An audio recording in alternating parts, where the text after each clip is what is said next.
洞察局势，开启视野。这里是火力早报时间。委内瑞拉俄制防空系统全是废铁，匈牙利总理欧尔班预计对俄制裁将于2027年终结。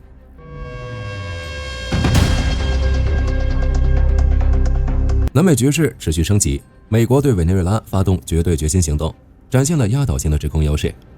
不过，丢人的不止伪军，还有俄军。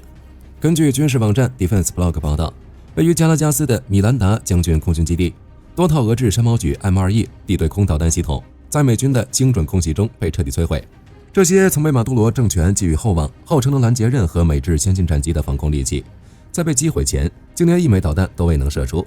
残骸中清晰可见多枚完好但已焦黑的弹体。这一幕彻底撕下了俄制武器战力强悍的遮羞布。知情人士透露，在美军发动总攻前，美国准备的12套山猫举 M2E 系统中，仅剩5套勉强维持作战能力，其余单位均因俄罗斯长期未能履行维修承诺、零配件短缺以及俄方技术支援的烂尾，处于长期封锁或非运作状态。这种现象并不局限于中程防空，委内瑞拉曾引以为傲的俄王牌长程防空系统 S300V 现状更为不堪。这些战略级资产已处于战备停摆状态超过1年，由于等不到俄方关键航电元件的更换，他们在美军空袭中形同虚设。H1Z 蝰蛇攻击直升机在委内瑞拉低空扫射时未遭遇任何地面防空拦截。与此同时，委内瑞拉空军的俄制苏凯 30MK2 战机也全数折戟，因发动机寿命耗尽和关键航电零件短缺，多架重型战机沦为地面靶标，在战争初期便在机库内被悉数炸毁。分析指出，俄罗斯军贸合同的后勤缺失，让美国耗费巨资打造的俄系防御链，在实战的关键时刻沦为了毫无还手之力的废铁。在南美防线崩溃的同时，俄罗斯在其本土的黑海战区日子也不太好过。据乌克兰国防媒体报道，莫斯科方面正试图重振在战争中遭受重创的海军力量。一艘名为米哈伊尔·切科夫号的新型救援拖船正式向俄罗斯海军交付并举行升旗仪式。尽管仪式在里海沿岸的卡斯皮斯克举行，但俄罗斯联合造船集团明确表示，该舰的最终归属将是受损最严重的黑海舰队。作为22870型救援舰的第7艘，也可能是最后一艘。它的入列表明了俄军重整海上力量的迫切心理。回顾过往战绩，黑海舰队的后勤支援力量曾遭遇毁灭性打击。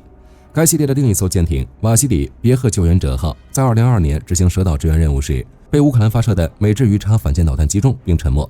自此以后，黑海舰队的大型水面舰艇由于缺乏有效的拖拽与存管救援，在遭遇无人艇或巡航导弹袭击后，往往只能坐视其沉没。在失去了多艘主力巡洋舰与登陆舰后，俄罗斯海军也不得不将关注点从如何进攻转变为如何从水下捞回残存资产。在战场之外，俄罗斯的小弟匈牙利开始幻想美欧将对俄制裁松绑。欧尔班公开表示，美欧对俄制裁将在2027年画上句号，原因是乌克兰战争很快能以某种方式得到解决，俄乌之间将建立起一种平衡的新局面，从而使欧盟失去继续维持高强度制裁的借口。然而，欧尔班的预言是基于欧盟的现实节奏南辕北辙。据悉，布鲁塞尔正在加速推进与俄罗斯的能源脱钩硬指标。根据去年通过的最新议案，2026年初，欧洲将全面禁止进口俄罗斯液化天然气。2027年9月30日前，最后一条管道天然气也将被彻底切断。按照这样的趋势，俄罗斯未来恐怕很长一段时间都会深陷美欧的制裁中，而欧尔班的预言更像是幻想。今天的早报到这儿就结束了，后续局势发展我们将持续关注。我是火力军，下期见。好的，各位观众朋友们，我们频道一直在聊真实的军事资讯和武器装备，后台也经常有朋友问，有没有值得推荐的入门级模型？今天就和大家分享一款近期接触到的产品。首先，它的外形还原度做得相当不错，比例准确，武器上的一些关键细节和标识也都有体现，材质也说得过去，拿在手上有不错的分量感。其次，它具备一定的可动性，对于理解基础操作原理有一定帮助，让它不仅是个静态摆件。综合它的做工和可玩性来看，价格确实比较亲民。对于想入门模型收藏，或者单纯想在桌上贴一个摆件的朋友来说，是一个性价比很高的选择。商品链接已经给你们上了，感兴趣的朋友可以自行了解。